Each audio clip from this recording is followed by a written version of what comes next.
mais dans toute sa puissance pour la manifester, et qu'alors il y aura la paix. Satan sera chassé, les esprits malins seront rejetés de la terre, et Dieu régnera. Voilà la réponse de la Bible.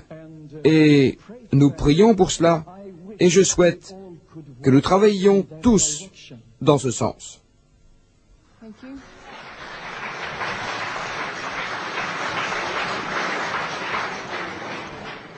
Merci. La prochaine question sera pour Monsieur Didat.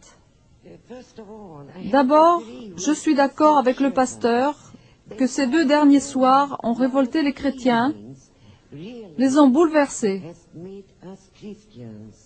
Monsieur Didat, vous avez dit hier soir que mon saint livre était mon saint livre, que la Bible,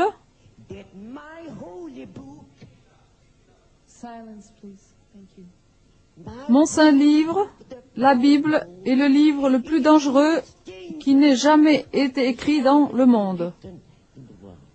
De quoi parlez-vous? De quoi diable parlez-vous? Et je suis désolé d'utiliser ce mot-là ici. J'ai été... Non, je dois dire ceci. J'ai épousé un docteur égyptien. J'ai 2 enfants musulmans. Et j'ai 2 merveilleux beaux-parents musulmans. Mais ils diffèrent totalement de vous. Ils sont allés à la Mecque. Ils ont suivi tous les dogmes du Coran. Et je les respecte parce qu'ils respectent ma propre religion.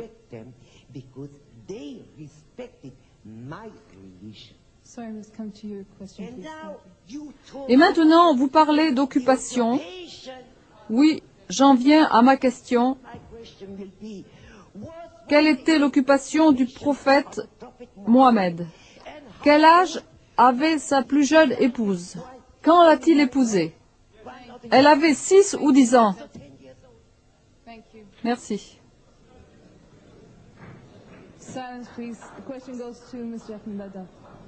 Silence, s'il vous plaît. La question est adressée à Monsieur Ahmed Didat.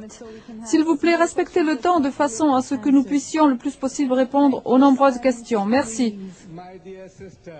Ma chère sœur, je n'ai pu saisir tout ce que vous avez dit, mais vous avez fait certaines allusions au fait que j'aurais dit que la Bible serait le livre le plus dangereux jamais écrit au monde. Vous ne vous rappelez pas exactement mes paroles. Aussi, je vais vous rappeler ce que j'ai dit, ainsi vous pourrez confirmer ou infirmer.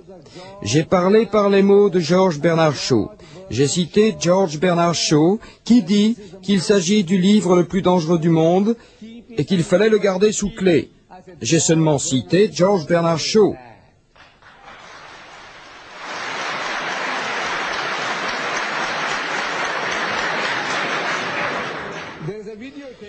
Il existe une vidéocassette. On est en train de faire des cassettes.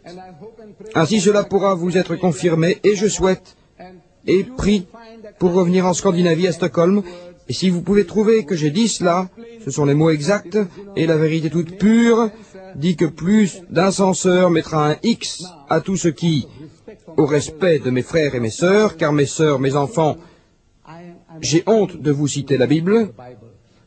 J'ai demandé à Jimmy Swaggart, je l'ai défié, je lui ai dit que je lui donnerais $100 s'il était capable de lire ce passage de la Bible, et je l'ai ouverte au livre d'Ézéchiel, chapitre 23, je lui ai tendu, et la cassette est à votre disposition ici, il existe aussi une vidéocassette, mon débat avec Swaggart, et vous verrez, il prend la Bible, il examine le livre d'Ézéchiel, chapitre 23, puis il pose la Bible sur le podium, n'importe comment, il prend sa propre Bible et la lit. Ainsi, j'ai perdu $100.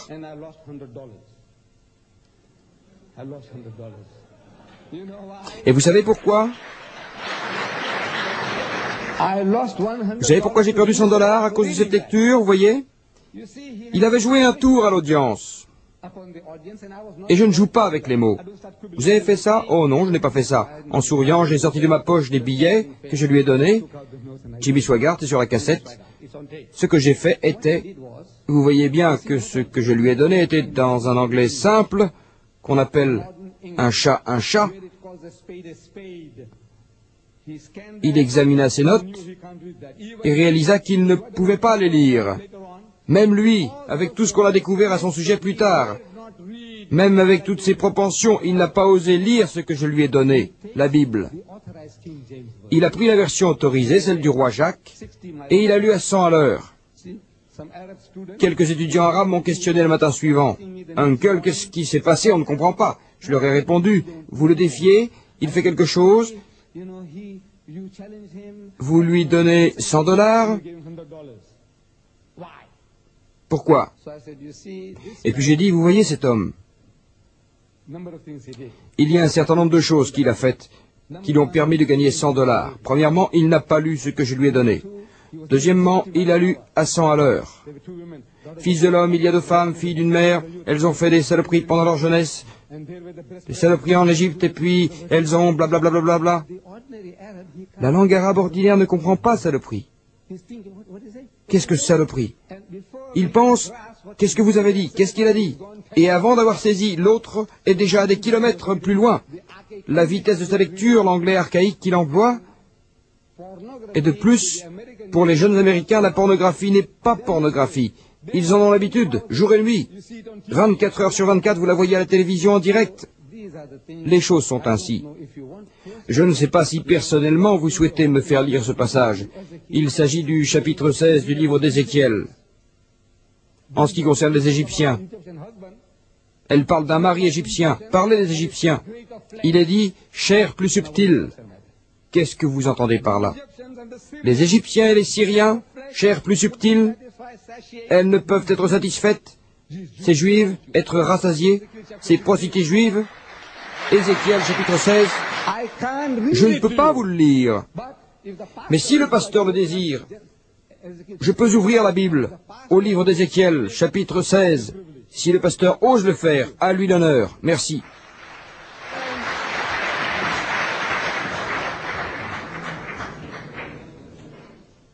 Next question, and it will be asked to Mr. Stanley Shelburne. Silence, please, from everyone in the hall. Thank you.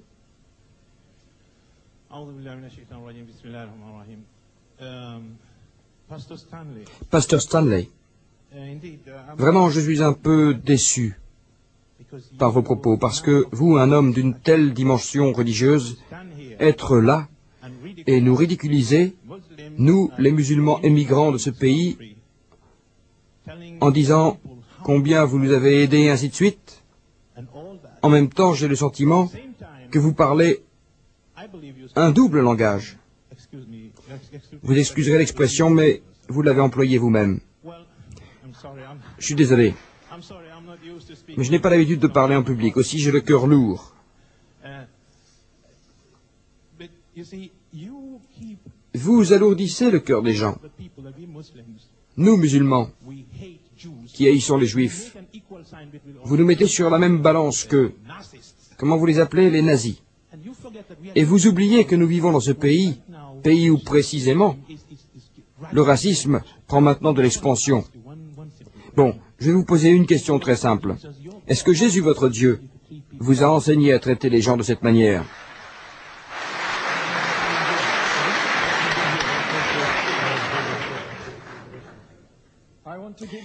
Je vais vous donner une réponse.